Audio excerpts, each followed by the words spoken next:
Moltes gràcies per venir, tant les persones que esteu aquí presencialment com les persones que ens esteu seguint per l'streaming.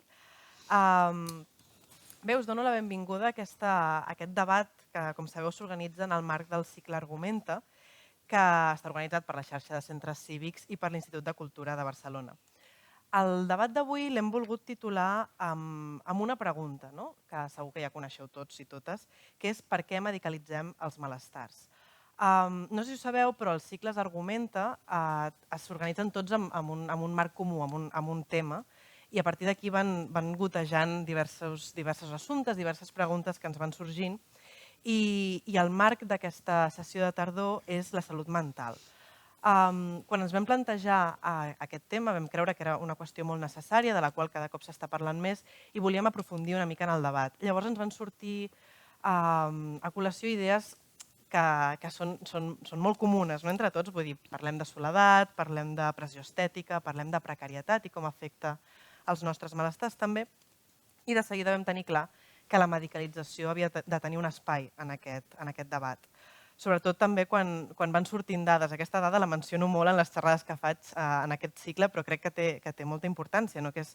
A principis d'octubre va sortir un estudi que deia que el 49% de joves catalans havien pensat alguna vegada en suïcidar-se, i això ens ratifica en la importància de fer aquest tipus de debats. Quan parlem sobre la medicalització, concretament veiem que se n'ha parlat molt i que hi ha molta literatura científica sobre el tema, i pensava, per exemple, en el llibre de Malestamos, del Javier Padilla, o en Sedados, del James Davis, que són dos llibres, que n'hi ha molts més, que ens plantegen la pregunta incòmoda de per què hi ha tant consum d'antidepressius i de medicació a l'actualitat. Volem deixar per davant que és veritat que hi ha molta gent que necessita medicar-se, necessita medicació per poder guarir-se, i sabem que pot ser una crosa indispensable per poder superar un malestar particular o concret o més allargat en el temps. Però també ens sortien algunes preguntes. Volem respondre, o volem plantejar-nos més aviat, no vull generar falses expectatives, però volem preguntar-nos si tothom que es medica ho necessita, si recorrem massa ràpid a les pastilles, si hi ha altres opcions a abordar, per exemple, si hi ha un biaix de classe i de gènere també en l'ús de medicació, o si hi ha diferència entre les drogues legals i les drogues il·legals a l'hora d'afrontar malestars. Doncs bé, per abordar totes aquestes preguntes comptem amb dues ponents de luxe que segur que ens ajudaran a abordar aquestes qüestions. Per una banda tenim l'Anna Mora, que és membre del col·lectiu Metzineres. Metzineres, no sé si les coneixeu, però són una cooperativa del Raval, d'aquí de Barcelona, que acompanyen a dones que usen drogues i sobreviuen a múltiples situacions de vulnerabilitat i de violència. I també tenim a l'Esperanza Martín, que és metgessa de família i comunitària del CAP, aquí al Passeig Maragall, i també està a l'Institut Català de la Salut i combina la pràctica professional amb la participació en moviments socials i polítics en defensa de l'atenció primària. Així doncs, tenim dues ponents que abordaran el tema des de vessants diferents. Gràcies per venir, que no us ho he agraït. I, si us sembla, entrem en matèria. Comencem amb una dada. No m'agrada posar moltes dades, però avui ja en porto dues, però crec que és important. Segons dades de l'OCDE, el 2021, Espanya era el 5è país on es consumien més antidepressius i el consum no deixa de pujar. I m'agradaria preguntar-vos per què. Per què tenim aquesta situació? No sé quina de les dues s'anima a començar. Si voleu començo. Jo, si em permets, Sandra, abans de començar sí que vull declarar els meus conflictes d'interès. Com has dit, soc metgessa de família, treballo al Sistema Públic de Salut, l'Institut Català de la Salut, soc membre de moviments en defensa de l'atenció primària i del sistema de salut públic, com el Fòrum Català de l'Atenció Primària, i rebré una remuneració per part de l'Ajuntament per aquesta col·laboració d'avui. Dit això, d'això que dius d'aquesta dada, jo crec que quan parlem de salut és molt important situar en context les coses que passen. Llavors, al nostre país i arreu d'Europa i del món va viure una crisi econòmica molt bèstia el 2008. Fruit d'aquesta crisi econòmica es van implantar unes polítiques d'austeritat molt salvatges.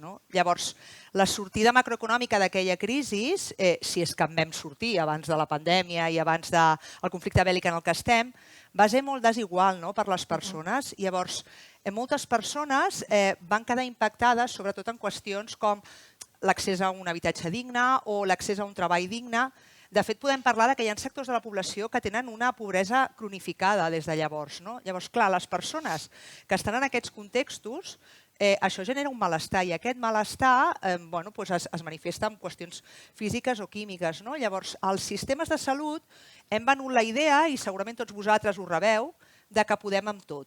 De fet, sembla que el sistema de salut pugui resoldre qualsevol d'aquests problemes. El Departament, per exemple, nostre de Catalunya, el 2019 va fer una campanya que deia tal qual això. Deia, si vols millorar la teva salut, cap al CAP. I sortia la imatge d'una metgessa de família i al darrere un CAP. Clar, això sabem que és una mentida, i una mentida grossa, perquè des del 74, amb l'informe Lalonde que va fer un ministre canadenc, per quantificar els factors que influeixen en la nostra salut, sabem que les coses que influeixen en la nostra salut són 4 tipus de factors. Aquests que parlàvem, que són les condicions de vida, les condicions de feina, d'habitatge, la biologia pròpia de cadascun de nosaltres, el medi ambient i el sistema de salut. I de tots aquests factors, el que més importància té en la nostra salut són totes aquestes condicions de vida. El sistema de salut, si funcionés al 100% bé, que tots vosaltres sabreu que no és així, però si funcionés al 100% bé, només impacta un 11% en la nostra salut. Clar, pretendre que els malestars de les persones o que el que us fa sentir malament ho pugui resoldre el sistema de salut és una fal·làcia. I als professionals ens passa que quan arribeu a les consultes amb aquest tipus de malestars, que tenen a veure, com dèiem, amb una situació crítica social, ens trobem molt incòmodes, perquè són qüestions que no responen exactament a les etiquetes diagnòstiques que nosaltres coneixem. Per tant, el més fàcil és donar un medicament. Llavors, aquesta és una de les causes pel qual hi ha aquest augment, i afegiria el que has dit, que també hi ha un informe de la Junta Internacional de Vigilància d'Estupefaents de Nacions Unides, on Espanya ja figura com el primer país del món en consum de tranquil·litzants. I jo crec que les causes estan en això, en que la medicina no pot donar resposta a tot el que està passant. Bueno, nosaltres també hi ha un punt en comú amb això i m'ha creat l'atenció, també dones la dada d'un 11% al tant de població que s'arriba, i seria també un tema potser a revisar, però nosaltres des de Mencineres també proposem una mica ampliar la foto. De fet, de fons, tu també entenc que hi ha una proposta d'aquest tipus, perquè hi ha també una medicalització del quotidià. I això, el sistema i els professionals que estem d'una manera o d'una altra es tradueix en diferents aspectes que són com molt clars. Aspectes de la vida quotidiana que habitualment es resolien, es pal·liaven, es afrontaven d'una manera col·lectiva. Estem en un moment d'una individualització molt intensa. A més, nombraves també etiquetes diagnòstiques. El nombre d'etiquetes diagnòstiques de salut mental s'ha ampliat d'una manera exponencial. I a més, hi ha una carència molt important d'intervenció, d'accés a intervencions que no siguin farmacològiques.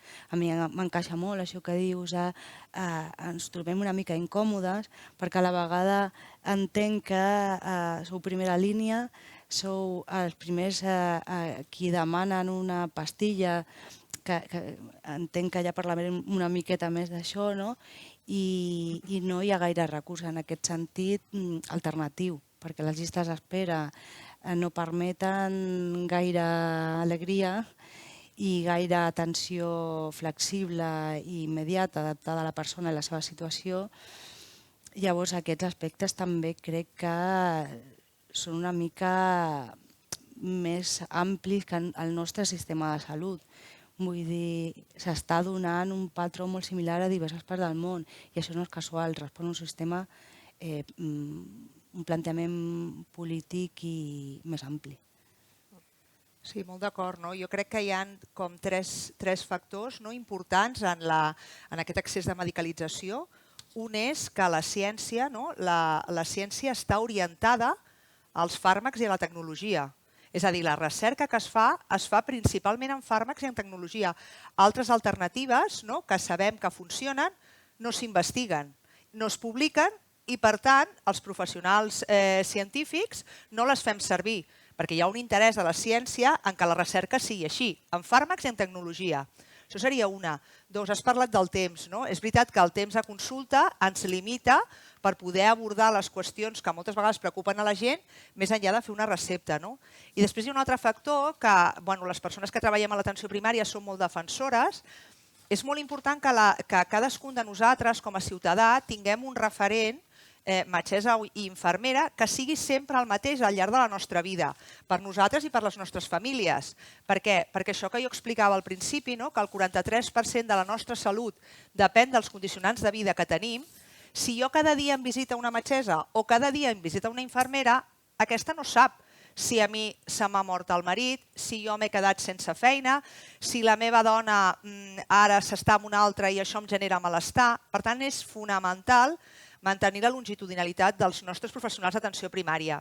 Això en aquests moments, en aquest país i arreu del món, com deia l'Anna, està en perill d'extinció. O sigui, no s'està donant valor a que cadascun de nosaltres pugui tenir un referent sanitari. I això s'ha vist i s'ha demostrat altre cop amb la ciència que diem, la que importa en teoria, la que publica estudis, que és el que millora la nostra salut, el tenir sempre el nostre referent sanitari. I això no passa. Llavors, jo crec que aquests 3 factors són importants en l'augment de la medicalització. No sé si veieu, sobretot tu des de l'atenció primària, des del camp sanitari, que en molts casos hem més o menys analitzat els perquès, però ara m'agradaria analitzar una mica les conseqüències també. Com deia abans, en alguns casos la medicalització, l'ús de fàrmacs, entenc que és un ús que està acceptat i que és necessari, però en molts casos pot respondre a aquesta manca de professionals, a aquesta manca de temps. És gran el número de casos en els quals s'abusa d'aquesta medicalització? És gran el número de casos en els quals es podria resoldre el malestar d'una persona amb teràpia, amb atenció comunitària? No sé quin és el grau del problema que tenim ara mateix. Bueno, jo crec que amb aquesta pregunta el primer que hauríem, o seria positiu reflexionar, seria a què li diem abús. Si la situació és extrema, l'ús ha de ser-ho. L'ús no és només de substàncies, l'ús de qualsevol eina de supervivència que tinguem a l'abast. I això amplia una mica més enllà d'una metgessa de capçalera, perquè a la fi hi ha una sobrecàrrega important i a més hi ha una qüestió de fons. A la fi, a mi en aquest tipus de situacions m'agrada comentar l'estudi longitudinal més llarg de la història, 85 anys. Fem una investigació sobre quins factors influïen en la felicitat i els anys de vida. I a la fi, el factor principal, amb bastant diferència, va ser la qualitat de les relacions socials, més properes, de l'entorn, quina xarxa tenim.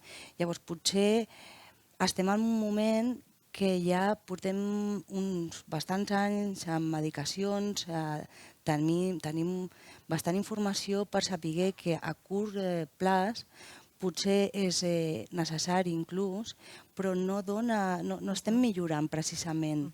Ha augmentat la cobertura teòricament, però no ha augmentat el grau de benestar.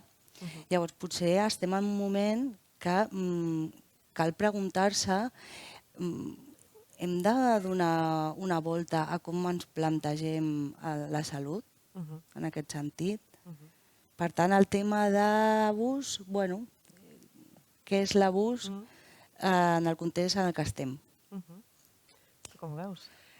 Doncs jo estic molt d'acord i posaria 2 dades, el que dius. La primera és la despesa farmacèutica per persona, l'increment que hi ha hagut des del 2014 fins ara. Ha incrementat un 26%.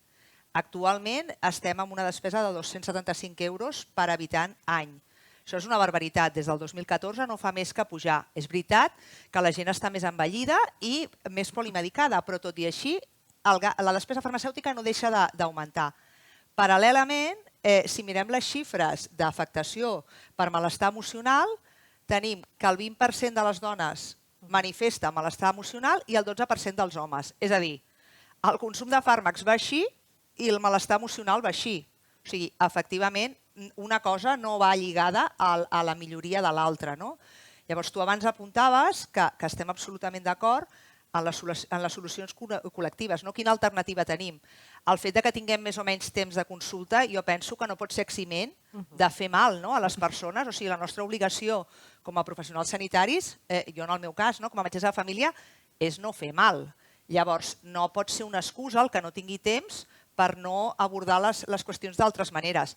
Però, com dèiem, el sistema de salut no pot donar solució a això. Llavors, hem de buscar com ens organitzem o com ens rebel·lem socialment per afrontar les coses de diferent manera.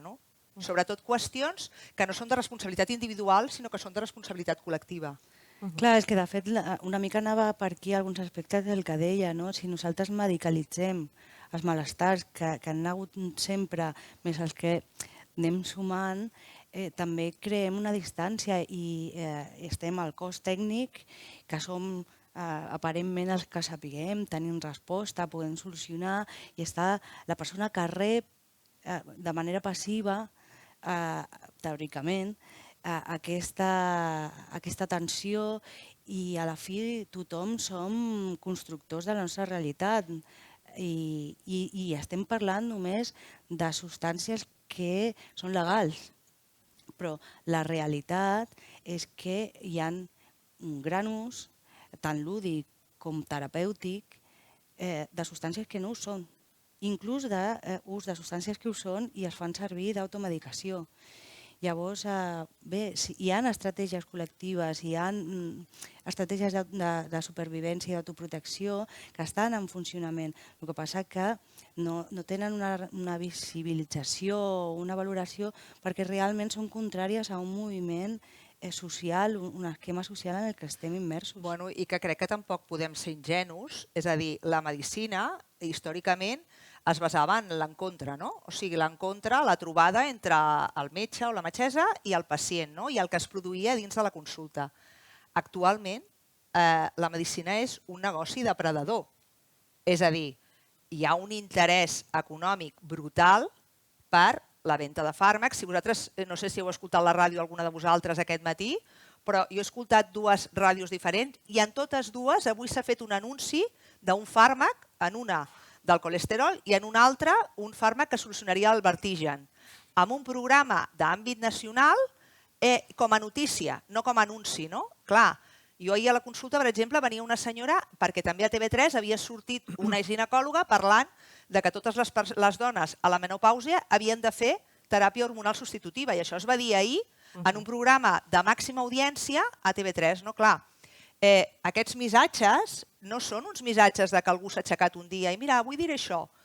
Darrere d'això hi ha un interès i un mercat depredador que necessita vendre fàrmacs, no sempre amb l'interès de sanar les persones. Llavors, jo crec que això n'hem de tenir consciència els professionals i també les persones.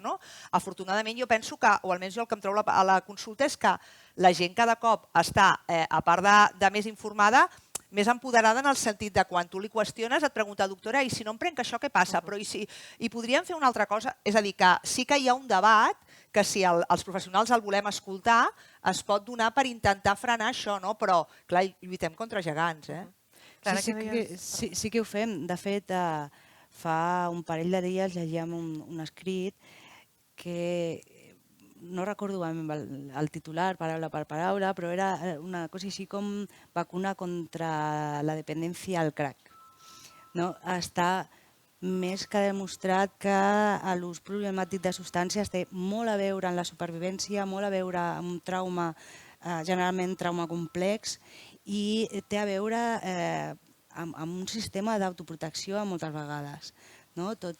Però hi ha l'estigma, hi ha la criminalització en comptes d'aprofitar aquelles eines de supervivència que es fan servir i són importants d'una manera més generalitzada i col·lectiva, de forma que l'ús no sigui un estigma i un impediment per arribar a serveis inclús d'atenció de tot nivell. Vull dir, i totes estem transversalitzades per diferents eixos. Si ets dona, fas ús de substàncies, ets pobre i inclús a més tens experiència de presó, és molt difícil accedir a qualsevol servei de qualsevol àmbit de la vida, d'atenció. Com a dada, no sé, no recordo ben bé si és l'any passat o l'anterior, el servei de referència a Barcelona d'agressions sexuals és l'Hospital Clínic, van arribar en tot l'any 8 dones allà. De tots els casos que es van veure, només 8 dones.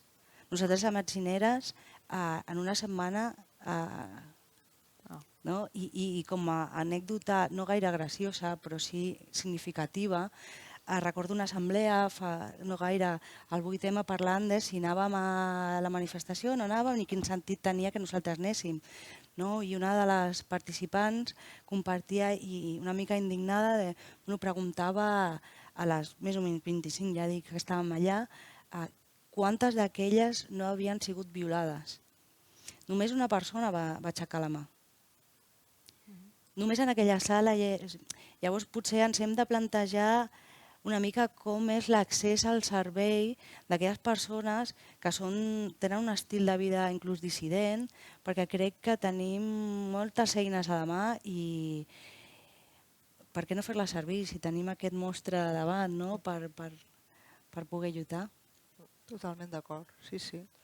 De fet, jo ara us volia preguntar sobre la diferència de perfil posant per davant la diferència entre ús recreatiu i ús terapèutic de les drogues no legals, diguéssim. Crec que has respost més o menys al perfil que podem tenir, però també us volia preguntar, clar, al final l'ús d'un antidepressiu comercialitzable i reglat no està tan estigmatitzat com està l'ús de qualsevol tipus de drogues, que pot ser des de la marihuana fins a l'ampli espectre que tenim davant.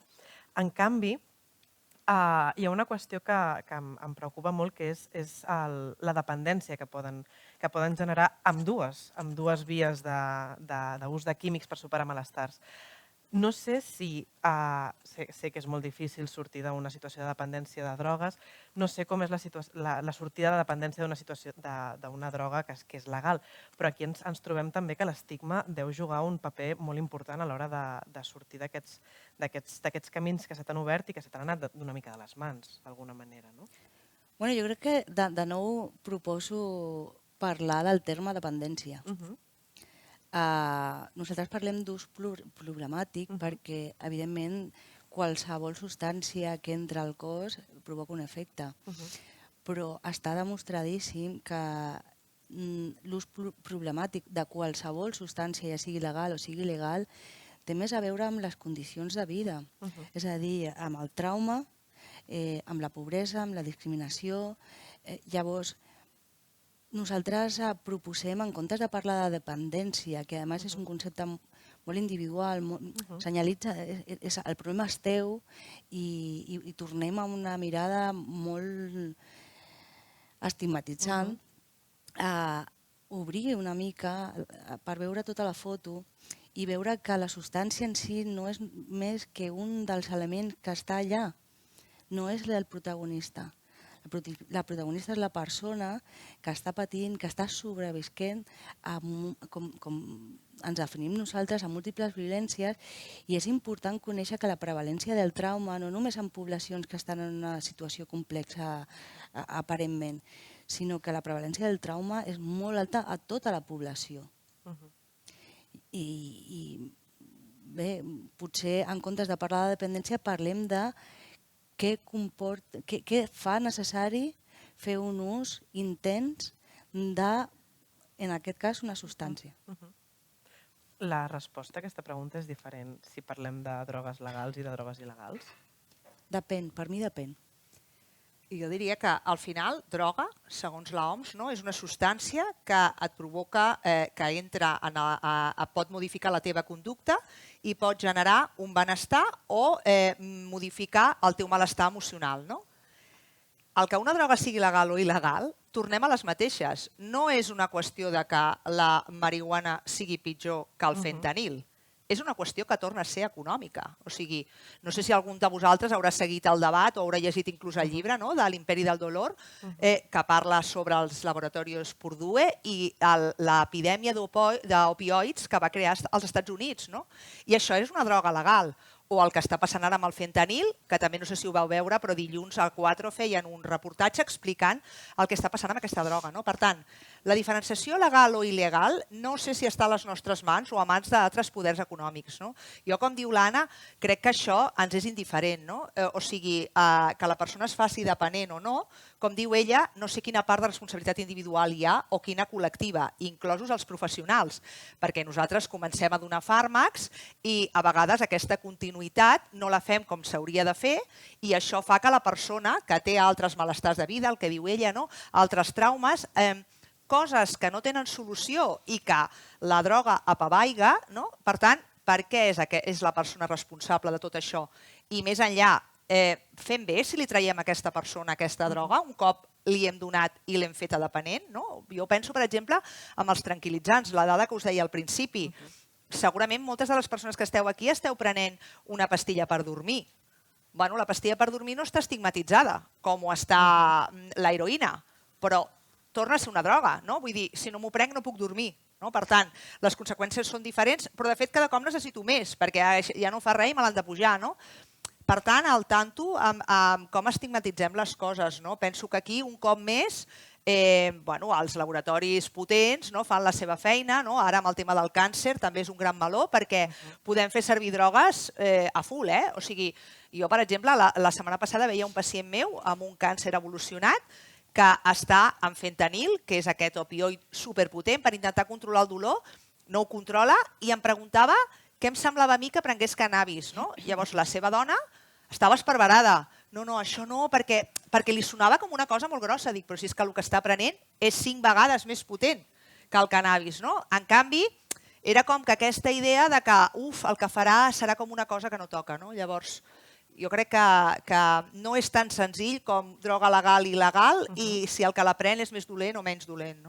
És que, de fet, ha sigut històricament una eina de control social. Vull dir, quan estava Nixon, encara es deia obertament, vull dir, no podem, i no recordo les paraules exactes, però venia per aquí, no podem il·legalitzar els negres, no podem il·legalitzar els hippies. Llavors, què fem? Criminalitzem l'ús de marihuana, criminalitzem l'ús d'heroïna i amb això fem un control social i un sistema de repressió. Ara a mi em cal preguntar-me què està passant amb el fentanilo, perquè de fet als Estats Units estan patint moltíssim, això és veritat, però aquí no hi ha més fentanilo del que ha hagut sempre, que és poquíssim, no es troba. Però s'està creant una alarma social tremenda i mireu, i estan com zombis i no es parla i s'està generant una alerta social per una qüestió que aquí no estem visquent. Les persones que estem en contacte directe, tenim accés a l'anàlisi regular de substàncies des de diferents àrees de la ciutat, inclús del país, no hi ha fentanilo. No hi ha. Hi ha altres substàncies i es criminalitza en funció de la població que fa ús, no de la substància en si. Estic molt d'acord amb això que deies i em sembla molt bonic l'exemple que posaves de la marihuana i el fentanilo. Llavors, què hi ha darrere d'això? Perquè estem donant tanta importància al fentanilo quan al nostre país no hi ha. Ara parlàveu parlaves d'una eina de control social i mencionaves Nixon i recordava la seva dona, que no sé si la teniu al cap, però feia anuncis a la tele com criminalitzant les drogues, el Just Say No que feia ella parlant als nens, dient no prengueu drogues, però en canvi correspon a l'època en què les farmacèutiques es van posar més a saco i van començar a comercialitzar més medicaments. Llavors aquí, una cosa que us volia preguntar, una de les tesis del James Davis, el llibre Sedados, és precisament aquesta, que l'ús i abús de químics per tractar malestars ve per una voluntat del capitalisme de tenir-nos tranquil·lets i que puguem seguir anant a treballar d'alguna manera. Llavors això em relacionava una mica amb el que deies de les vides dissidents. No criminalitzem un antidepressiu que està regulat perquè ens permet continuar a treballar, però sí que criminalitzem l'ús de drogues per part de persones que tenen aquest tipus de vida dissident que deies abans, no? Bueno, Que potser no serveixen tant al sistema. Clar, perquè de fet és una qüestió social, no mèdica en aquest sentit. Em refereixo, vull dir, i no és el mateix una dona de classe mitja alta o alta que fa ús de substàncies, inclús a nivell lúdic, que és el que més normalment es critica, que una dona pobra que està al carrer. Llavors, quan escoltem expressions com yonqui no ens ve una dona amb un traje de Chanel i no, ens ve una dona pobra, amb moltes vegades inclús migrada i que trenca amb els imperatius de gènere. Llavors, qualsevol persona que surt d'aquesta normativitat suposa un problema en aquest nivell. Llavors, jo coincideixo molt en aquest sentit, amb aquest autor, en el sentit de que és com tenir tapat aquest malestar de forma que continuï sent productiu, però tinguis el suficient com per seguir consumint. Que no es polititzi el malestar, però tinguis el bastant com per voler millorar en aquesta escala econòmica social que hi ha proposada com a normativa, com a normal, diguem. Bueno, jo, el llibre del James Davis està bé, però també us recomano, no sé si l'heu llegit, una novel·la de la Marta Sanz que es diu Clavícula, en el que ella, no sé si l'haureu llegit, explica la seva història arrel de començar a sentir-se una sèrie de símptomes al cos. I ella diu que, bueno, és una crítica en la línia del que estàs dient, Sandra, diu que la vida és treballar contínuament i sentir-te malament el temps que no treballes.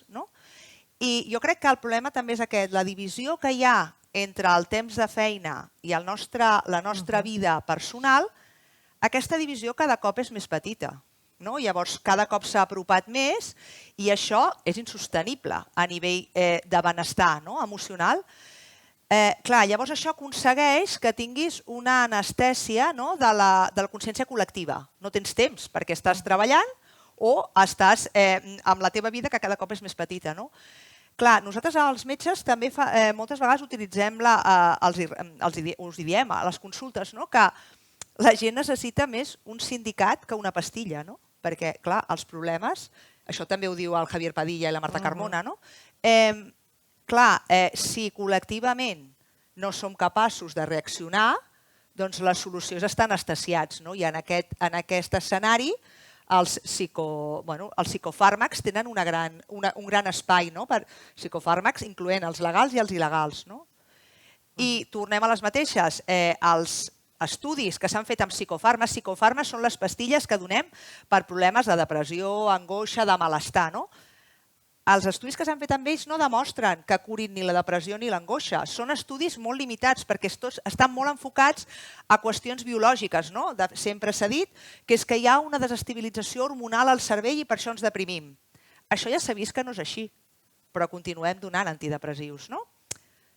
Vull dir que si tirem del fil, la madeja és molt gorda, darrere de tot això. Si la solució no és química, entenc que no només és química. Entrarem una mica més després en les solucions comunitàries, perquè m'agradaria acabar amb una visió una mica positiva, així que ho deixarem al final, si em deixeu. Però clar, com hem d'acompanyar l'ús de químics, entenent que en alguns casos pot ser molt necessari? Acompanyar, què et refereixes? Altres eines, per exemple, pot ser ús de químics amb teràpia psicològica, ús de químics amb no sé què, o un acompanyament mèdic de... Tornem, perdona, plantejat d'aquesta manera, a mi em sento que torna a ser la substància la protagonista de la situació. Precisament per treure-li aquest pes. Clar, i a la fi és com ens acompanyem, com nosaltres, els que sabem, professionals, tècnics, acompanyem a Pepita, que pobreta no sap. No, és com junts, com juntes, construïm una manera d'enfrontar aquesta situació d'una manera acceptant que la realitat és més complexa que la part econòmica i que potser la medicació només hauria de ser una de les eines i ni tan sols protagonista de com ens acompanyem en aquests malestars. És importantíssim polititzar i polititzar més enllà d'un partit polític, ho dic en el sentit més ampli, és a dir, ajuntar-nos, parlar, tu què fas amb aquesta situació? Sempre dic que un cafè no és teràpia però és molt terapèutic. Llavors, no tot ha de passar per un tractament mèdic. Llavors potser més que com nosaltres acompanyem altres persones és com ens acompanyem mútuament i construïm unes eines, aprofitem les que ja tenim i l'experiència que tenim, perquè a més tenim una riquesa en aquest sentit en aquest país bastant important, a un cost bastant alt, fem-la servir. No ens plantegem només... La medicació ha de ser, a més, tal com deia ella, ha de ser una eina que s'ha de fer servir durant temps molt limitat, en el cas que sigui necessari, i estem parlant de medicacions, vull dir, no de substàncies en general. Imagina't si estic escortant un temps petit, perquè a més s'ha demostrat que a mig i llarg plaç comporta més problema que no solució. Fem un canvi. Vull dir, tenim exemples per construir de manera diferent. Tenim a les nostres comunitats i a nivell internacional. Fem-ho servir. Jo el que vull dir és que els fàrmacs, estem dient tot això, però evidentment tenen el seu espai. O sigui, jo posaré un exemple des de lo professional. Una consulta d'atenció primària, una metgessa de família. Per exemple, una cosa que estem veient molt arrel de la pandèmia és un augment del consum de l'alcoholisme, sobretot en dones entre els 40 i tants, 50 i tants. Jo en tinc moltes a la meva consulta, bueno, moltes, proporcionalment bastantes dones. Clar, quan una dona arriba i et fa aquesta consulta, que acostuma a ser una consulta perquè tot el seu entorn, la parella, els fills, ja ho han començat a veure, doctora, és que potser bec massa, tal, clar, tu et planteges, hi ha diverses opcions. Hi ha un servei especialitzat al sistema de salut per desintoxicacions d'alcohol. Clar, si enviem a la gent a tot arreu, què passa? Que aquests serveis estan desbordats, van un cop al mes, és a dir, la primera eina que ha d'acompanyar, sota el meu parer, a la medicació és l'acompanyament a consulta. I això és feina dels professionals d'atenció primària. Això vol dir que durant un temps potser ens hem de veure per acabar fent un vincle que et permeti conèixer quins recursos tens fora de consulta.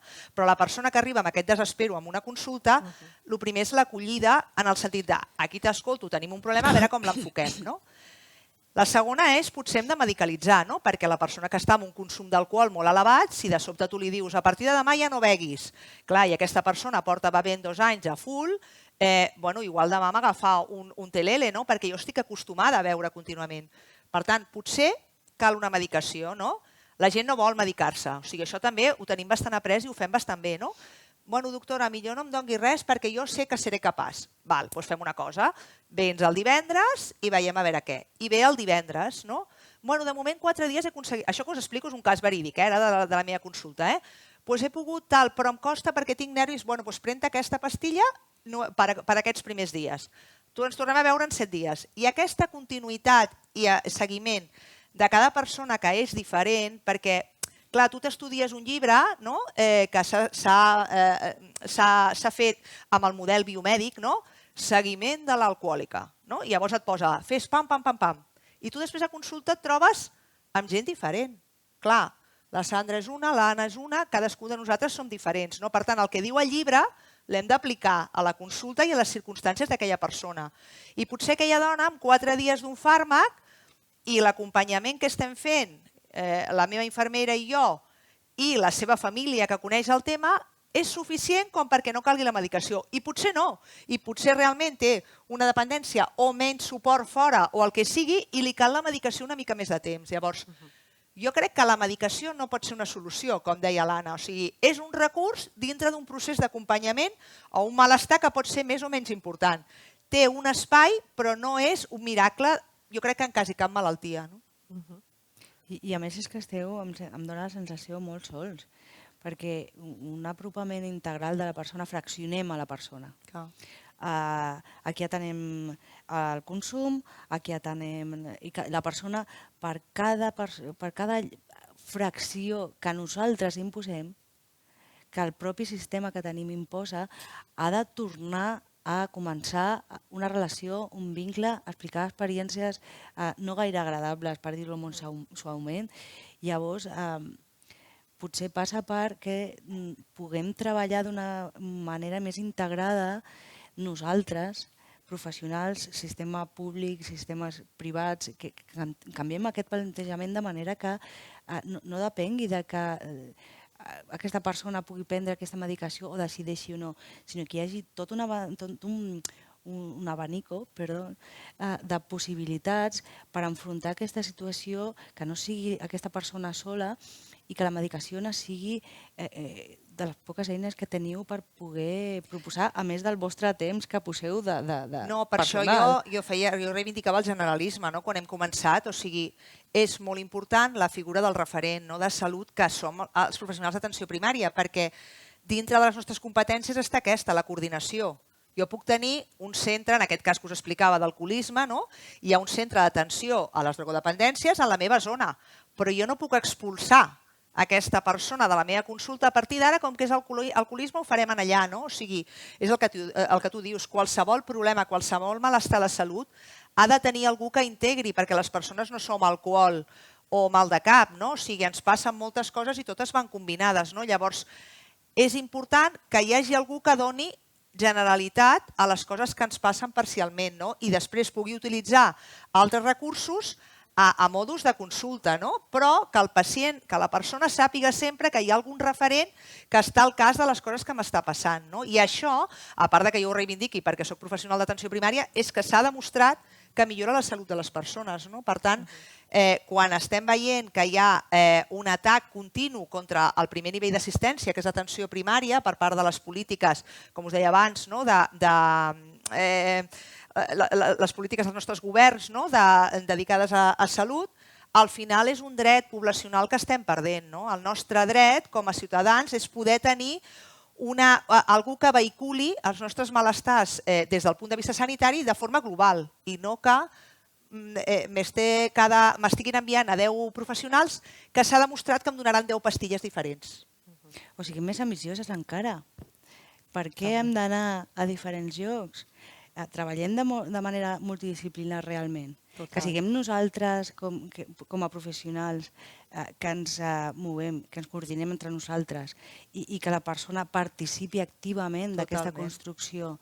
Que no hagi d'anar a un altre centre, que la treballadora social, la psicòloga, la metgessa, qualsevol persona que pugui fer una aportació estigui allà, incloent per suposat a la persona que acudeix. I totes aquestes persones construeixin juntes un enfrontament a un malestar que presenta la situació. Total. Llavors tornem a lo mateix, parlem d'un problema social, no parlem d'un problema concret, o sigui, el perill el tenim com a societat, no és una qüestió només del sistema de salut, no, és un problema social. Si deixem que ens prenguin aquesta forma d'abordatge col·lectiu, al final ho patirem entre totes nosaltres.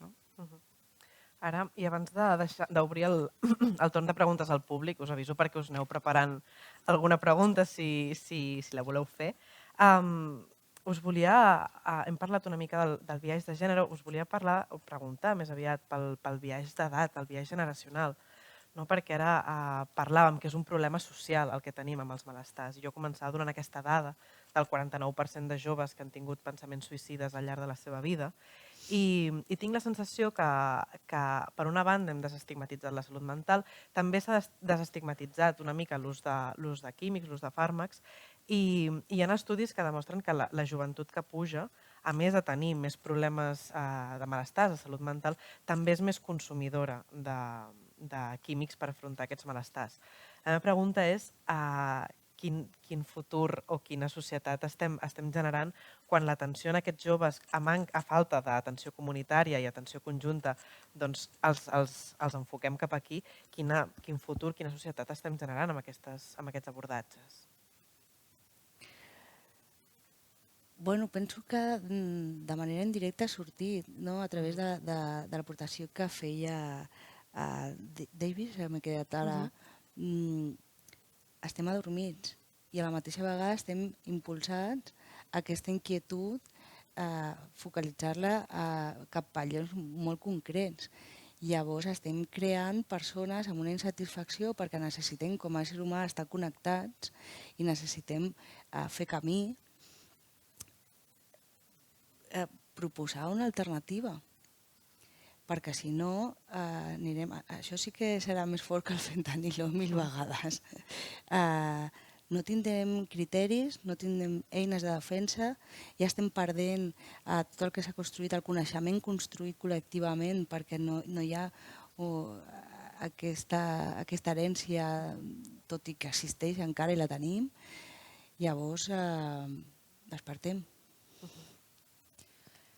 Bueno, jo diré que jo estic molt a favor del jovent. És a dir, crec que la joventut d'avui en dia, respecte, per exemple, jo tinc 48 anys, no? Respecte a la meva generació, a part d'estar més preparats, tenen una qüestió que també ens passen per davant, i és que es reconeixen els seus malestars i reivindiquen voler estar bé. Nosaltres probablement també teníem, jo almenys, jo recordo tenir malestar, jo no anava a preguntar a ningú, doncs sembla que és el que et toca i endavant, no? I això crec que és molt positiu, val? Després hi ha unes coses negatives, que ja no són del jovent, sinó que són socials, i és que el que estem parlant tota l'estona, s'han perdut les xarxes, la forma d'interactuar entre nosaltres. No només entre el jovent, també passa amb la gent gran. Això ho hem vist després de la pandèmia. Nosaltres veiem a la gent gran ara tancada a casa. Molta gent que anava a fer el country o que anava a coses, ara no hi va. Llavors, el jovent, que a més ha estat la franja d'edat o una de les més impactades per la pandèmia, doncs està una mica perduda amb aquestes possibilitats, amb aquesta forma de relacionar-se. Les xarxes jo crec que han portat una cosa molt positiva i és que tens accés a conèixer més gent fàcilment, però després també permeten fer ruptures sense cost i això et genera després un buit. Però jo estic molt esperançada, jo tinc la consulta plena d'adolescents que mai la tenia. Això és dolent, perquè què fan els adolescents a la meva consulta? Però té la part bona, ells volen estar bé, amb la qual cosa l'actitud és molt receptiva. Llavors, potser després ho parlarem, però hi ha alternatives comunitàries per oferir aquests malestars, no? I jo he de dir que aquests joves que em venen a consulta es vinculen, no en el sentit de vull venir a la consulta, doctora, sinó que com que vull estar millor, accepto la proposta d'acompanyament i si em dius que puc fer això, jo ho intento. I jo crec que això és molt positiu. Per tant, el discurs és que el jovent tal, a mi sempre em fa por perquè al final estigmatitza i ens l'acabem creient, com el que deies del fentanilo, viene el lobo i al final, claro, el lobo està perquè tanto ha venido que ja està. Llavors, jo tinc moltes esperances que la solució haurà de revertir col·lectivament i que aquí tornem a tenir una responsabilitat social entre totes. No és només els joves, o sigui, la societat que construïm és entre totes. Llavors, per què no s'ha de poder crear? Si us sembla, ara sí, abans de donar-vos pas, parlem d'aquestes solucions comunitàries. Abans parlàvem de la individualització a la que ens estem abocant, d'alguna manera, que això també... Doncs el fet d'estar sedats i sedades també ens aboca això, a enfocar els nostres malestars com una qüestió individual, no com una qüestió col·lectiva. Quines eines podem proposar per abordar això de manera col·lectiva, comunitària i intentar sortir d'aquesta gàbia, d'aquesta bombolleta en la que ens estem posant? Jo, si voleu, explico una història molt curta, perquè moltes coses ja se saben, no les estem fent però ja se saben. Hi ha una història que publica un periodista americà en un llibre que es diu Fuera de sèrie, que parla d'un poble que es diu Roseto, a Pennsilvània. Això és una història típica que sempre parlem en els ambients comunitaris. El poble de Roseto, a Pennsilvània, estava ple d'emigrants italians i li van posar aquest nom perquè venien d'Itàlia, d'un poble que també es deia Roseto. I llavors, això parlo del 1950 i pico. Llavors, la gent de l'Agència de Salut d'allà dels Estats Units va observar que a Roseto la gent es moria de vella, però no es morien ni d'atacs de cor, ni de suïcidis, ni de càncers. I llavors van dir, bueno, què passa a Roseto que no passi a la resta de pobles? Anem a investigar perquè aquesta gent té el secret de viure bé, no? Primer vam pensar, deu ser una qüestió geogràfica, no? Deu tenir un vent, un no sé què allà a Roseto que fa que la gent només mori de vella. I vam veure que no, perquè al poble de 2 quilòmetres la gent moria d'infarts de cor, de suïcidi i tal. Total, que se'n van anar in situ 2 epidemiòlegs americans, no? A veure què passava. I el que van veure és que a Roseto menjaven bacon i carn vermella igual que el poble del costat, per tant tenien el colesterol alt. Que a Roseto fumaven igual que al poble del costat, no? Però que el que tenia diferent Roseto dels altres pobles era que havien conservat els valors del poble original italià. I aquests valors era que la gent sortia a caminar cada dia amb els amics, que la gent s'ajuntava els diumenges i anaven a menjar junts al bar, que la gent tenia un problema i anaves a demanar-li al veí. Això que us explico, que és molt tòpic, és verídic i està publicat en una revista científica. Llavors, el que vull dir és, la solució ha de ser col·lectiva. Actualment, per exemple, a la nostra ciutat tenim molts recursos ja de l'Ajuntament, del Departament, que van en aquesta línia. No? Hi ha 3 recursos, per exemple, pel malestar emocional, del que parlàvem, no? dels joves, com són el Consulta, que és un recurs de l'Ajuntament que porten psicòlegs on la gent jove hi pot anar de forma anònima, voluntàriament, a fer una consulta de malestar.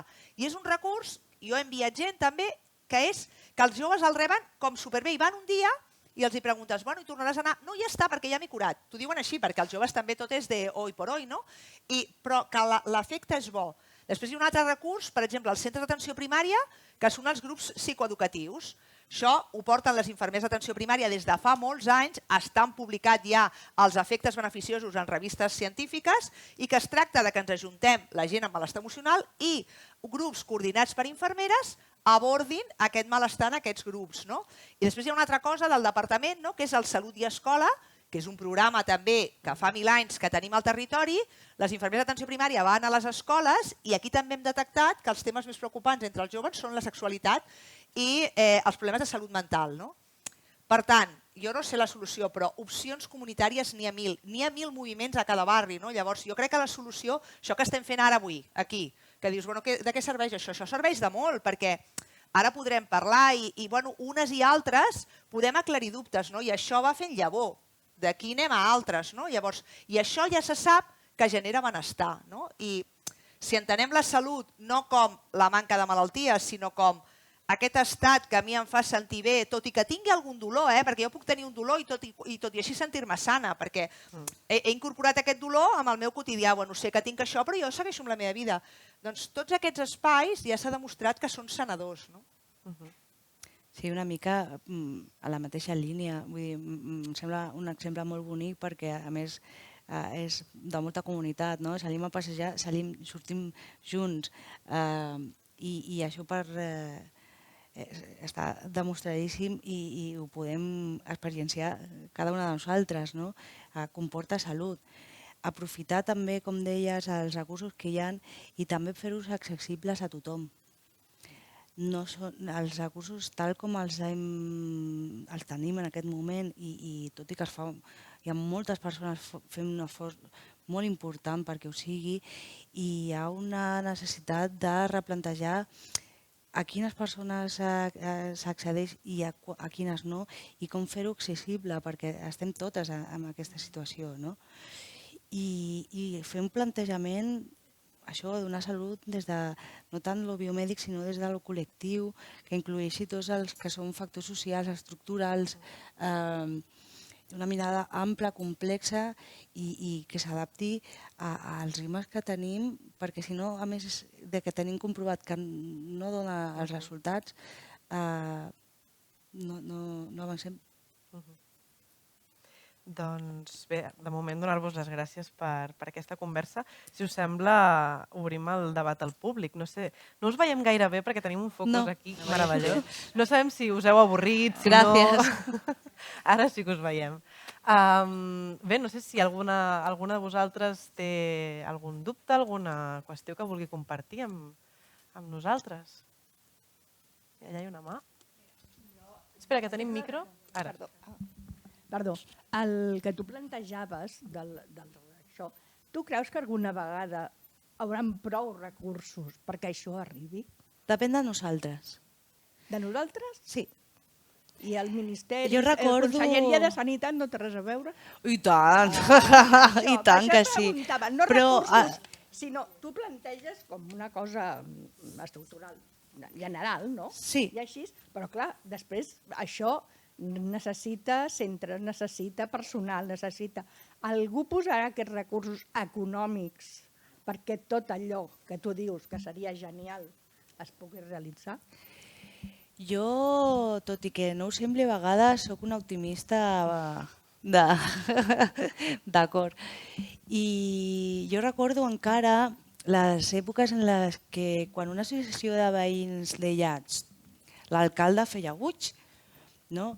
Llavors, amb això em volia referir una mica, depèn de nosaltres, vull dir, no és fàcil, no ho serà. Hi ha, com tu mateixa deies, també interessos importants, amb un poder importantíssim, però estem aquí les dissidents. Això, hagin fet el que hagin fet, no han pogut fer que desapareguem i continuem lluitant. Potser ens hem d'ajuntar una mica més i recuperar aquestes formes col·lectives de fer força i demanar el que són els drets. No estem demanant favors, estem demanant drets. Llavors, crec que no és fàcil, crec que en molts aspectes potser ni el veiem, però sí crec que és possible. Sí. Jo també. Si no, seguirem lluitant. Per aquí tenim una altra... Sí.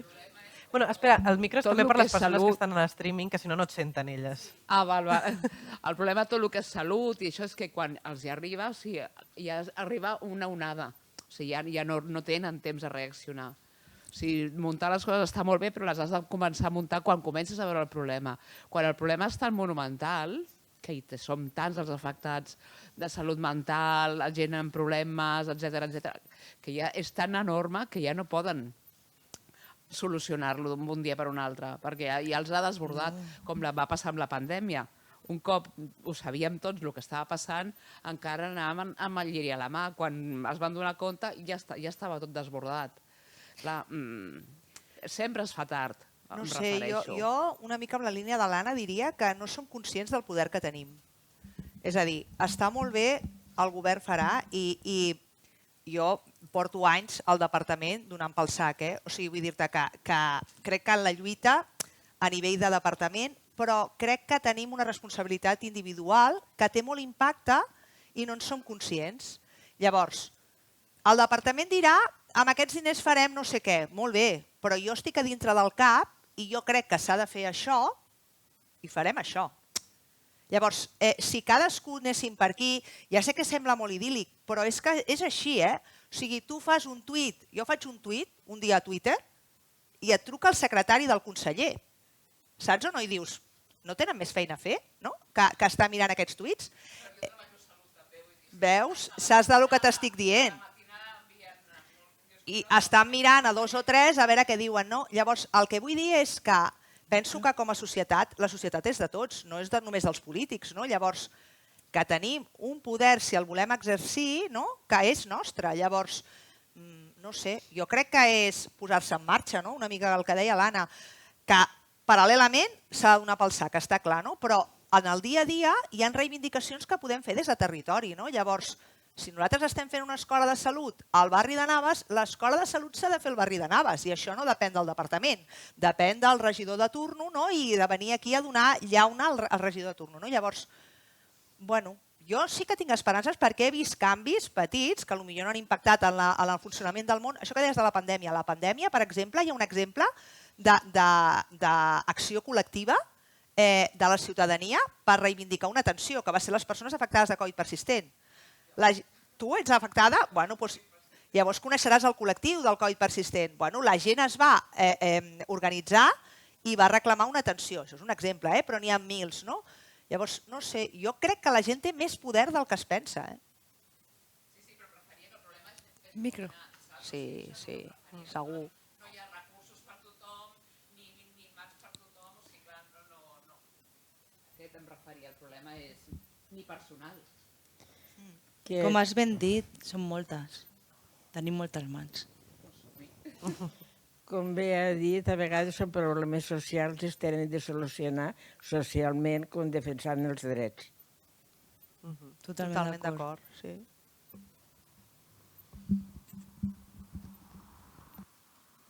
I aquí davant també, després. Bueno, gracias, ha sido muy interesante, la verdad.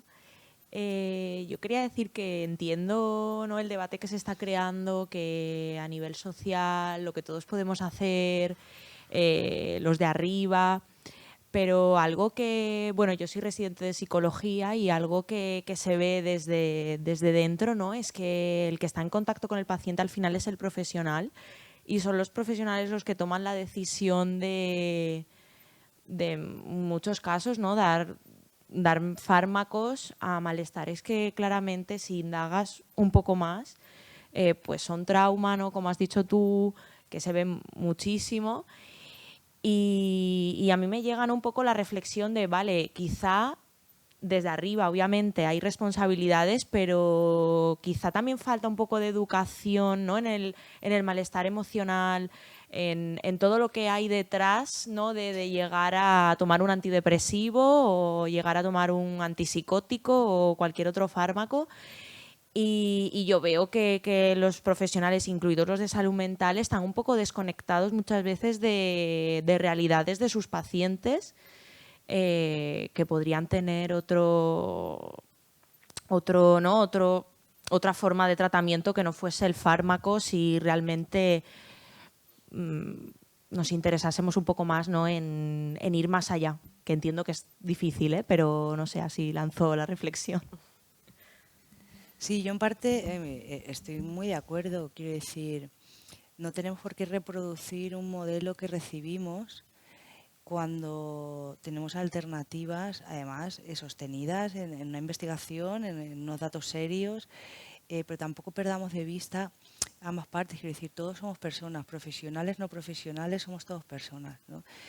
Desde un hospital, las opciones en ese sentido como residente, no sé cómo de amplias son, pero tenéis todo por delante. La esperanza existe, como decía hace un momento, y no se tiene por qué asumir la atención incluso clínica desde una perspectiva puramente biológica.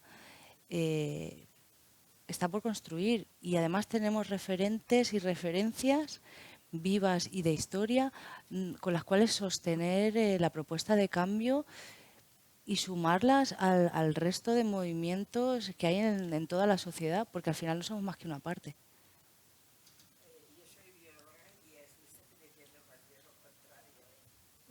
No he entendido muy bien, perdone. Soy bióloga de carrera, sí, y más bien ya he visto que defiendo lo contrario, o sea, solución social en lugar de medicamentos.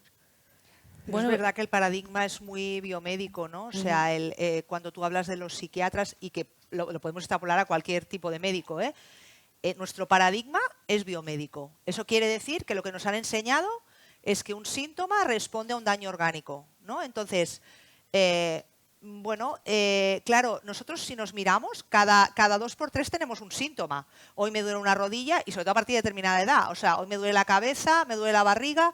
Si cada uno de esos síntomas responden a una enfermedad, cada 3 días tengo una enfermedad. Entonces, la carrera, los 6 años de carrera son así. Y la residencia, parecida, ¿no? Entonces, cambiar ese paradigma por el biopsicosocial, entendiendo lo que hablábamos al principio, que lo que impacta en nuestra salud principalmente son los factores o los determinantes sociales, eso es un cambio que va a tener que venir desde abajo, ¿no?, desde vosotros, porque nosotros y los de arriba, pues la idea no es esta. Y socialmente tampoco hay un interés, como decía antes, importante en que el paradigma sea este, porque es un nicho de mercado el actuar de esta manera, ¿no?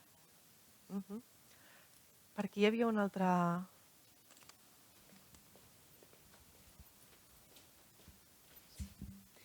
Bueno, moltes gràcies perquè ha sigut superinteressant. Jo volia preguntar una mica el tema de l'atenció primària. O sigui, quina trajectòria portem?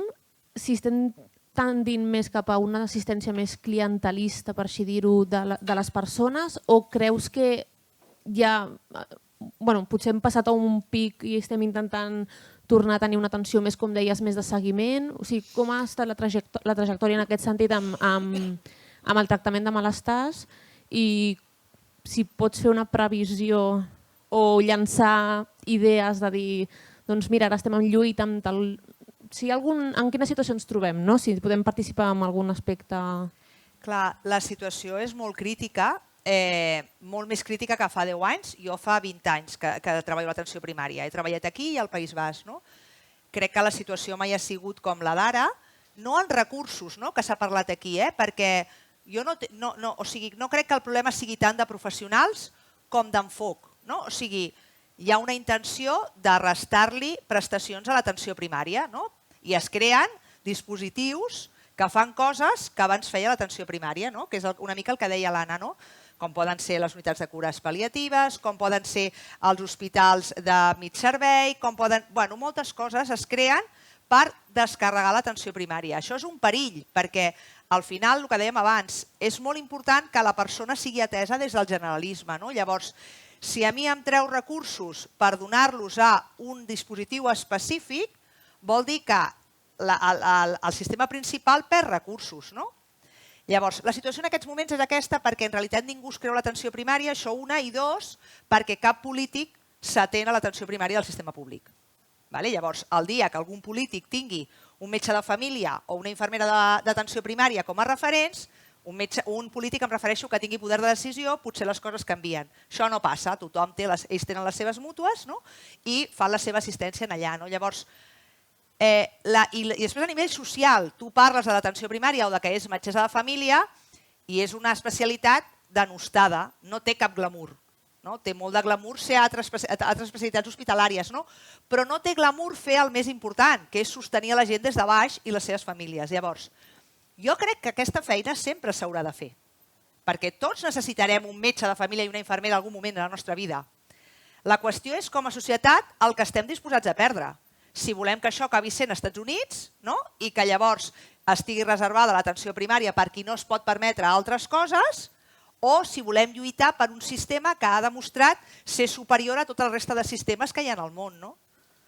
Llavors, si a mi em preguntes a nivell particular, a mi m'encanta la meva feina, soc defensora plena i jo faig aquesta feina cada dia, i com jo moltes persones a dintre dels CAPs. Per tant, jo crec que això no s'enfonsarà, però crec que la responsabilitat social i poblacional també ha de ser important. Respecte als malestars, torno a dir el mateix. Tots aquests malestars des de l'atenció primària es poden sostenir perquè som qui sabem on estan els recursos. Per tant, aquesta coordinació per treure la gent del sistema de salut que no li toca, tots aquests adolescents que dèiem, la pot fer algú que controla tota la família, tot el que li passa i sap quins recursos hi ha. I això és l'atenció primària. Hi ha algú més que s'animi a preguntar, a compartir? De moment no? Mira. Bueno, hola, buenas. La meva pregunta és sobre tota atenció primària. És molt comú recomanar com altres approaches, ara em surt la paraula, ho sento, que no siguin medicaments, com pugui ser, mira, potser podria venir bé meditar, sortir a córrer, o no sortir a córrer, sinó intentar cercar un tipus d'esport que et faci cansar, que estiguis més en pau amb tu mateix.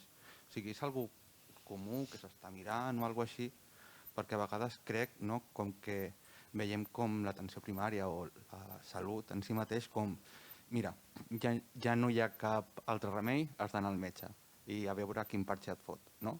Perdó per la paraulota. Llavors, clar, per un costat, potser per temes d'educació es podria indagar, que tampoc crec jo que s'hagi d'invertir tant com, jo què sé, educació física, quan s'acaba 2 minuts de nens, tanqueu els ulls i respireu. I potser això ja és una milloria i tampoc s'ha d'invertir tant. Llavors, repeteixo, la meva pregunta aquí és, a l'atenció primària s'està mirant d'alguna manera aquest tipus de solucions també? Clar, nosaltres som especialistes en medicina familiar i comunitària. Això vol dir que la nostra especialitat va orientada a les famílies i a la vessant comunitària. Això obliga a transcendir del fàrmac. Per tant, totes les persones que estan en una consulta d'atenció primària haurien de tenir aquesta mirada. Si no la tenen, jo crec que vosaltres, com a ciutadans i responsables de la vostra salut, l'heu de demanar. És a dir, mira, el 2014 es va fer una campanya que es deia Pastilles les Justes, que la va fer la OCU amb una organització professional i una organització civil, per intentar vetllar pel consum responsable de fàrmacs. I una de les regles diu que tots els professionals hem de tenir 7 regles a consulta abans de donar un fàrmac. Els professionals i els pacients. Una és plantejar una alternativa farmacològica sempre abans d'un fàrmac. Plantejar una alternativa no farmacològica. L'altra, pastilles, cuantas menos mejor y cuanto menos tiempo mejor. I després, que no hi ha cap pastilla de per vida. Per tant, l'obligació nostra és plantejar alternatives no farmacològiques, però l'obligació del pacient també és contraargumentar al seu professional, perquè el tarannà d'entre tots, per totes les excuses que hem anat dient, fa més fàcil moltes vegades el fàrmac. I després, el que he dit al principi, si jo et conec, perquè ens coneixem, perquè conec els teus pares, perquè conec la teva història de la feina que estàs i en la que estaves, de la parella que tens i la que tenies, de les coses que t'inquieten i no t'inquietaven, quan tu em demanes un fàrmac perquè ara estic molt angoixat, jo això ho puc traduir a és que acabes de canviar de feina, és que has deixat la feina, és que t'ha deixat la parella, és que t'has engreixat. Si jo puc fer aquesta traducció perquè et conec, és molt més fàcil que et faci una recomanació que tu te la creguis, perquè com que saps que jo et conec, me la compraràs. Llavors, per això dic que és tan important aconseguir aquest vincle amb els teus professionals d'atenció primària. Així, i a l'inrevés, que no menys tinguis els malestars d'una persona, perquè una de les crítiques que hi ha moltes vegades en el sistema de salut, i aquí també entra una mica el biaix de gènere, és que estàs estressada, ja està, i és que se m'ha mort la mare, potser necessito una mica més d'ajuda. Si em perdoneu, jo amb aquesta pregunta que plantejaves, jo tinc una pregunta molt concreta, que va per les dues en diferents bandes. En tant que s'obren el ventall de recursos que des d'atenció primària es dona, clar, vivim en una ciutat en què hi ha múltiples opcions gairebé infinites d'abordatge comunitari. Com entreu en contacte amb aquests serveis comunitaris? Perquè no hi ha un catàleg, i si hi ha un catàleg segur que es queda en opció fora. I per la vostra banda, des de Metzineres, com entreu en contacte amb els serveis públics per dir, ei, recomaneu-nos, deriveu-nos gent de les dues vies, perquè m'imagino que són dels escolls a l'hora de no saber quants recursos tenim i la totalitat de recursos. Des de Metzineres, de fet, treballem en xarxa, és a dir, està al nostre ADN. Llavors estem en contacte continu amb diversos professionals públics, privats, diversos agents socials, és a dir, no només amb la part més clínica, sinó sent o intentant ser el més coherent possible, estem en contacte amb tot tipus d'agents socials. Llavors, nosaltres, de fet, per pròpia filosofia i perquè entenem que és el necessari, tenim una entrada oberta. Llavors no necessitem que una persona derivi una altra al nostre servei. Cada persona pot decidir si vol venir o no i una vegada ve, quan i si vol continuar venint. Llavors és la pròpia persona el que decideix i pot compartir el que fa necessari posar-se en contacte d'una manera o d'una altra. Llavors, treballant d'aquesta manera, d'una forma més o menys natural, més o menys facilitada, segons, és indispensable. Llavors, estem en contacte contínuament i intentem sempre anar creant aliances perquè fem aquesta xarxa que una mica parlàvem com a part del canvi d'enfocament.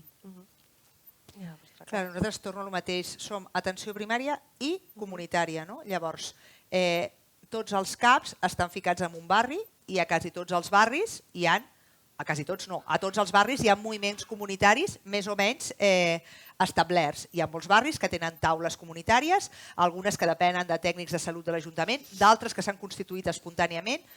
Clar, nosaltres, com a agents de salut, hem de formar part d'aquests moviments, d'aquestes estructures, per, el primer, conèixer els recursos. Llavors, el que ara es fa, per exemple, amb els residents, quan arriben al centre d'atenció primària, es fa un passeig pel barri perquè coneguin aquests recursos. Tu a vegades tens gent a la consulta, en aquest barri parlo, per exemple, que és on treballo jo, i ve gent que té, sobretot els homes, que s'han quedat a l'atur, i llavors venen amb una angoixa tal qual, i ara què faig? Tal qual. Aquí tenim una ONG que treballa amb aturats, que t'ajuda a fer un currículum, que té assessorament psicològic, que és potentíssima, que ve gent de tota Barcelona, doncs ho tenim aquí al barri, no? Segurament jo, aquesta persona, la derivaré a aquest recurs, que li donarà moltes més eines de les que li pugui donar jo, no? Al barri tenim també AREP, que és una organització que treballa amb persones amb afectació psíquica, mental, no? Bueno, doncs és un recurs potentíssim, no? Amb pisos, amb adaptació laboral, etc. Bueno, doncs ho tenim allà al costat. Jo sé que quan tinc determinades qüestions o les truco o les envio allà. Quants ho fem? Doncs això és com, és que mi médico me escucha o no. Doncs alguns més, alguns menys, no? És com el de les botigues, algunes m'agraden i d'altres no, no? Ara, competencialment, és competència nostra. És competència nostra saber quines alternatives hi ha al barri que poden solucionar la vida de la gent. Per exemple, això, no? O sigui, jo tinc una persona aïllada a casa seva que no tinc xarxa, tal. Escolti, doncs vingui, que hi ha un argument al centre cívic de Navas, pot venir aquesta tarda i altra gent... Doncs ja... És a dir, no és quelcom sistematitzat, però és quelcom competencial. Vull dir, els centres d'atenció primària han de tenir aquest coneixement i han d'actuar amb aquesta mirada. Mira, hi havia una pregunta. Hola, bona tarda. I tornant al tema inicial, quan vas citar un estudi que deia que les variables que impliquen la salut de l'individu, la salut primària cobrava només el 12%, no? I bueno, i després ha mencionat com la pressió de les farmacèutiques perquè els metges, metges de família, perquè donin sempre més, facin servir sempre més fàrmacs. Llavors has mostrat una consciència de la problemàtica i alhora deies que l'ús de fàrmacs només pot ser útil en alguns casos quan la majoria podrien ser solucionats amb una atenció comunitària, amb una atenció més general de la persona i llavors, amb la consciència d'això, ja seria suficient nella vostra feina, amb el vostre poder, de no proporcionar fàrmacs a gent ja plurimedicada, no? I difondre aquest ús, aquesta manera de treballar, aquesta moralitat amb els vostres col·legues, que és un tema de què aneu parlant. Sí, per això et mencionava aquesta campanya de Pastilles les Justes que t'estic parlant del 2014. O sigui, la consciència hi és, però el poder és molt fort també. També vull dir que els fàrmacs tenen el seu espai. O sigui que jo no vull dir que els fàrmacs no es puguin fer servir mai. Jo els estic fent servir contínuament, però el que vull dir és que tenen un espai limitat d'ús. Llavors, el que tu dius seria un món ideal. El problema és que en el món que vivim les pressions per actuar d'una altra manera també són molt potents i llavors aquí ens maneguem. Hi ha un problema per part dels professionals i hi ha un problema per part de la població, perquè molta gent veniu a consulta i voleu un fàrmac. I si no tens un fàrmac, la gent ve amb un refredat i et diu és que només m'he pres un paracetamol o només he pres... Bueno, és que no has de prendre res més i se'n van moixos perquè no els has donat res. És a dir, que el problema és social, és molt global, no? Vale. Doncs, al final l'habilitat d'explicar aquest tema a cada pacient serà molt important, més que saber el tipus de fàrmacs que prescriu. Totalment. Per això et deia el del vincle, que és tan important, perquè si tu vens a la consulta que no ens coneixem de res, tu vens amb una expectativa i jo et contesto, doncs tu diràs, bueno, aquesta diu això, però jo he sentit a la tele que tal, no? Llavors, per això primer hem de construir un vincle. Per això dic que és tan important poder tenir un referent de salut que per tu estigui acreditat. Llavors, al final, això és una relació de confiança, per poder tenir aquest tipus de debat, perquè tu tens unes expectatives respecte al que el sistema de salut pot fer per tu, jo tinc uns coneixements del que en realitat pot fer i aquí ens hi hem de trobar els dos. I això, al final, clar, és aclarir dubtes i expectatives d'uns i dels altres. Gràcies. A tu. Molt bé. I algú més que vulgui participar? Tenim temps per alguna pregunta més?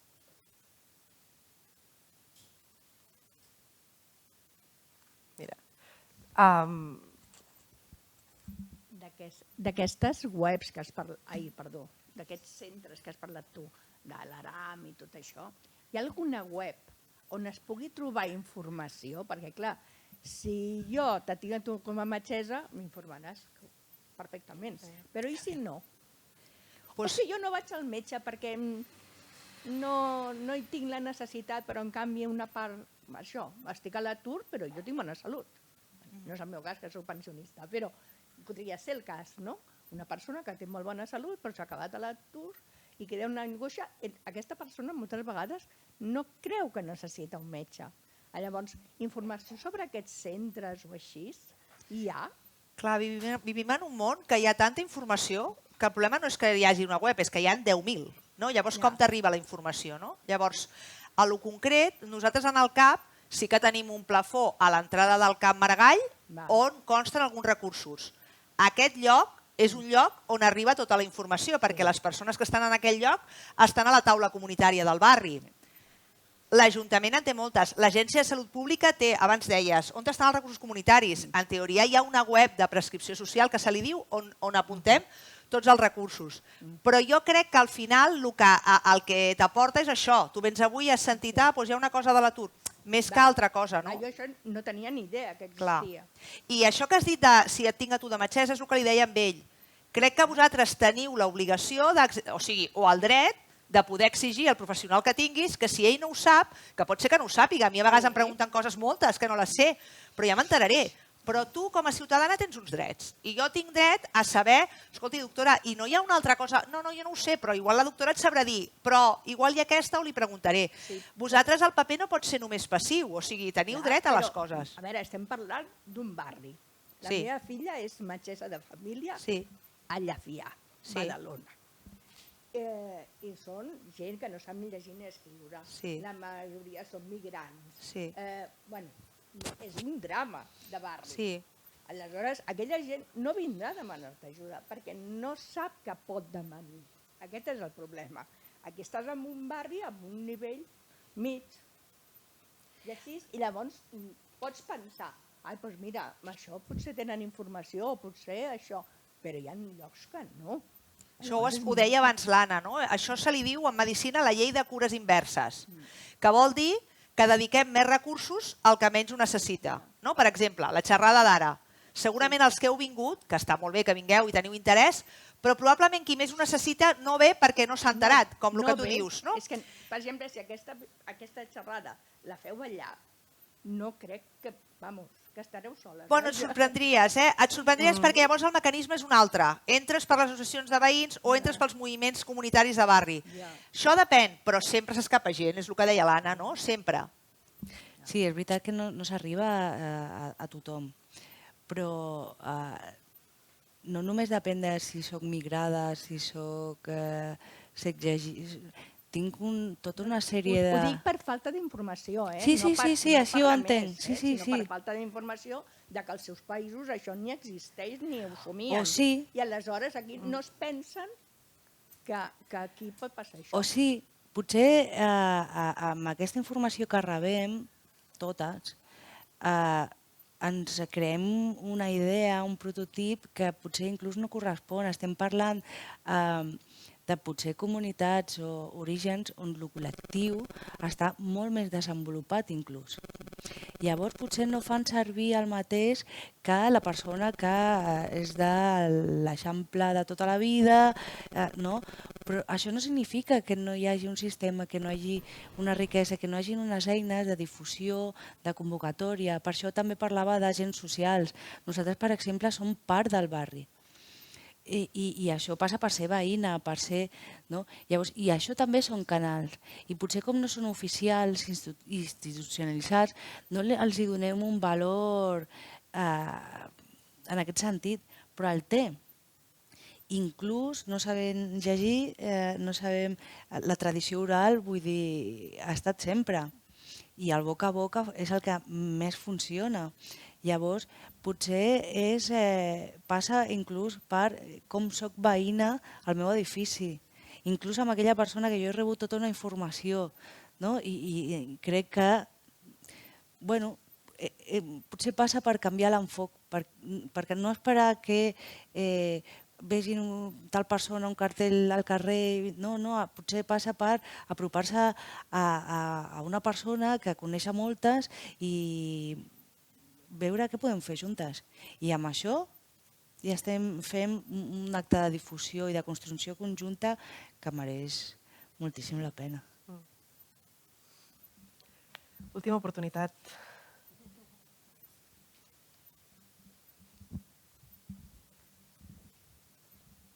Molt bé, doncs si us sembla ho anirem tancant aquí. Jo crec que em quedo amb aquesta última part, no? Que ara el que mencionàvem això, que potser hi ha algú que no s'ha enterat d'aquesta xerrada, però preguntant a la seva veïna doncs, ha acabat en un grup de macramé i ara està molt més tranquil·la perquè fa macramé en comunitat. No? Potser no accedeix a un recurs formal, però té un recurs comunitari que al final també ens salva. No? La xarxa ens aixeca i ens salva de moltes situacions que d'altra manera doncs no podríem superar. I bé, jo us he dit que m'agradaria acabar amb un enfoc positiu, així que crec que més o menys ho hem aconseguit, així que això és gràcies al públic, gràcies a vosaltres. I res, doncs agrair-vos molt la vostra presència, la vostra participació i gràcies a les persones també que ens han seguit i que ens seguiran per streaming en diferit. Res, abans de marxar, us dic que, com sabeu, el cicle Argumenta és un cicle, per tant, hi ha més trobades. Això és un punt d'informació, servei comunitari també. Demà estarem al Centre Cívic El Sortidor, que parlarem de guarir a través de l'art, com la cultura i com l'art ens pot ajudar també a canalitzar malestars i a enfrontar-los.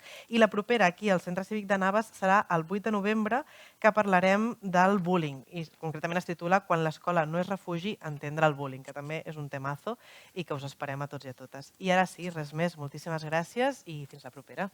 Gràcies.